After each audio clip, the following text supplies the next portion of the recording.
I'm so lonely, so lonely. No need to feel sad and blue. Let Jonesy and Amanda find love for you.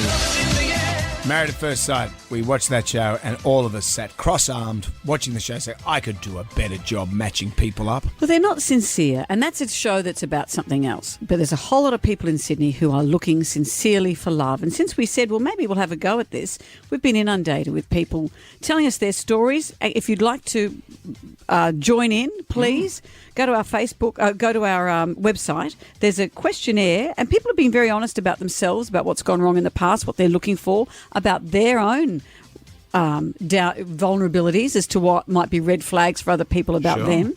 But people's stories are really interesting as to how hard it is to find love. And it is hard out there. There's so much choice out there with all the dating apps and things like that. But with all the choice, no one's settling down and people are all being cheated on.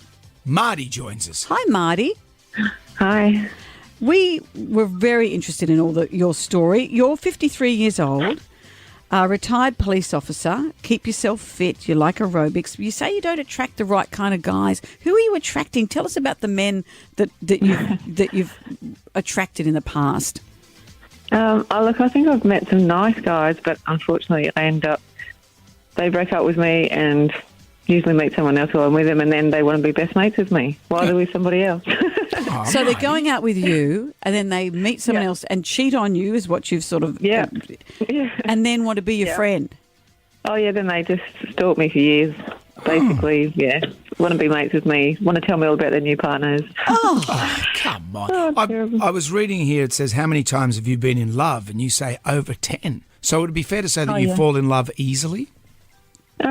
Not necessarily easy. I think I just meet nice people. Like, I do meet nice guys, but doesn't last. Well, let's see if we can change all of that for you. You said your red flags are men living with their parents and men who own nothing in their 50s. Yeah. And I love this line. You said, if you've got a man in his 50s living with his parents, then, that's a red flag. And also men who get me to pay for everything but promise to spoil me. Yeah, exactly. Well, and I like this other one that you wrote here, men who turn their phones off on days I don't see them, but when I'm with them, they have no problem answering to others, including other women. Yeah. Has that happened? Yeah, it happened. Literally. So what do you mean? You're with him and he's taking texts from other women? So, for instance, he was always going out with his ex-wife and his kids, and then I wasn't to call, and if I did call and he was with him, that was terrible.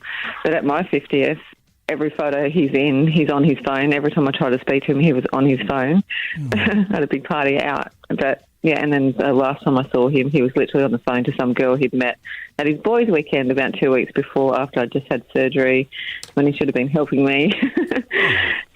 So that was it for me. Do you think part of this is what we've been talking about, Mardie, is there's so much choice now on those apps that 100%. People find it very hard to settle? Yeah, and I also think it's a society where we have no stance anymore. Like, it just seems everybody will just walk out of a relationship because it's easy to do so. People don't really discourage it. So there's no real moral stance anymore.